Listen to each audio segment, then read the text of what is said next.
This morning, very different. It's a tabloid. For 12 years, it was unlike any other national newspaper, neither tabloid nor broadsheet, but something in between called a Berliner.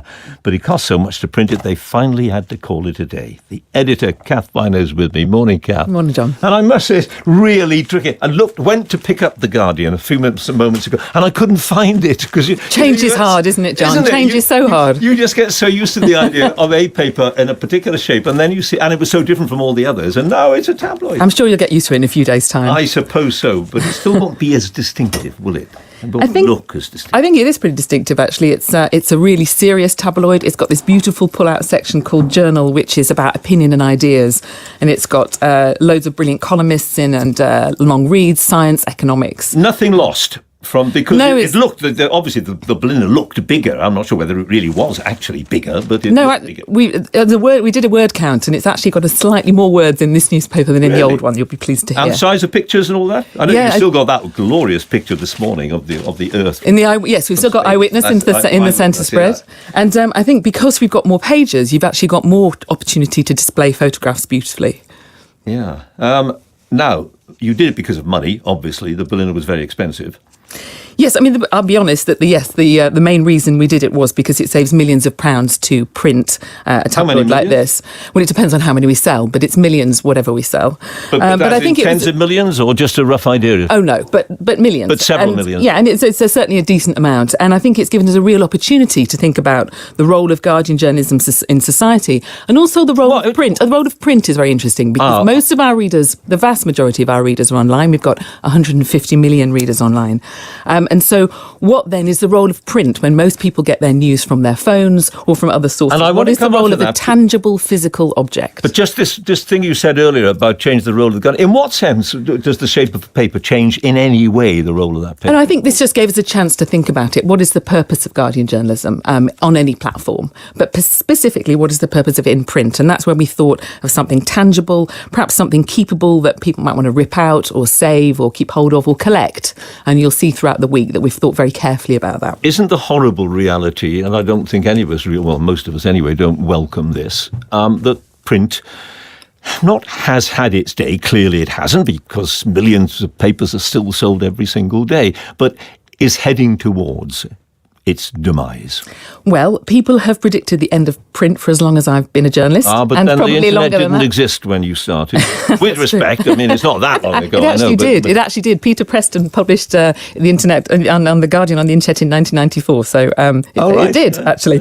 But I think it is declining generally, but I still think there are a large number of people who want this tangible object in their lives. And the way we think about it now is that we have Guardian readers. Lots of people read their phone on the way to work, but the Guardian on their phone on the way to work, but will read Guardian in print at the weekend, for example. And it's at different moods, different stages in the day, different stages in the week. We just think, what's good Guardian journalism and what different platforms? But I get exactly the same Guardian journalism whether I read it in your paper or on my iPad. You do, and I often do use the iPad. I'm almost ashamed to admit because it's so handy, isn't it? Well, that's great. I mean, I think our job is just to get you reading Guardian journalism. I don't really mind. I don't really mind where you read it. But there is no difference between the journalism in the paper and on a screen. Not in terms of quality, no. And content. I mean, it's all pretty much. I mean, you can have many more up-to-date comments on your iPad version or whatever it is. I mean, it is different because digitally you can be much more live, you can be much more up to the minute and in the moment. Yeah. And you can perhaps be more interactive. We've got fantastic videos. We've just run a wonderful series, a documentary series on Stoke, which was an 8-part series investigating what life is like in Stoke and how it's been portrayed in the media and so on.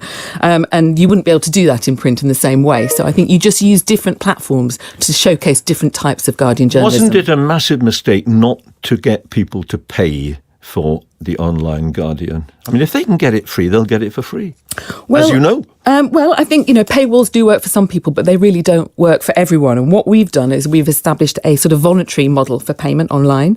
And more than 800,000 people now give us money, which in 18 months... Do they? 800,000 people? More than. And a it's substantial amount of money? Or? Yes, because it's voluntary contributions. People can give whatever they like. And typically, I'm not asking you the exact amounts, obviously, but typically how much would a Guardian supporter give you? It changes all the time because the average amount, but people really give us a considerable amount of money, and it's really, I think it's showing a different kind of business model. It wouldn't work as much as they would if they were paying for it.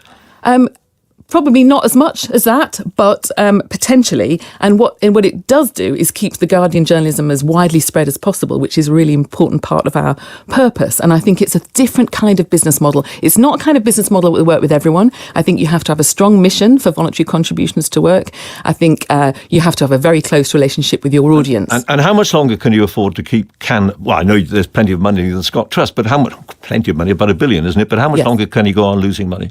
Well, we lost £38 million last year. We're on track to lose less than 25 million this year, and we intend to break even next year, which would be the first time since the 1980s that the Guardian has broken even. So I think the plan is working, and I'd be delighted to come back and talk to you about that when we get there. All right, keep you to that. And on the question of money, pay differentials between men and women and all that, is there a pay gap at the Guardian and other newspapers in Britain? It's not just because the BBC has admitted that there is one in this organisation, obviously. Yes, so like all companies with more than 250 people, we're working on, we're currently auditing our gender pay differential, if there is one. I assume there is one. Because you earned less than your predecessor, I think.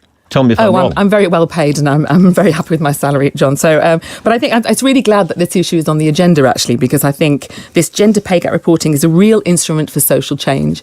As we can see, as happened with the BBC, it's shone a light on all sorts of pay from women who are very highly paid, women who are very lowly paid. And I think it's a great initiative that's going to bring about social change, and it's going to be a bumpy few And years. you'll be able to say in X amount of time, every man and woman equal work, that is, gets the same money in the Guardian. Well, I mean, that's the intention. Of course, it should be the intention for all companies in the country. Kath Viner, thank you very much. Thank you.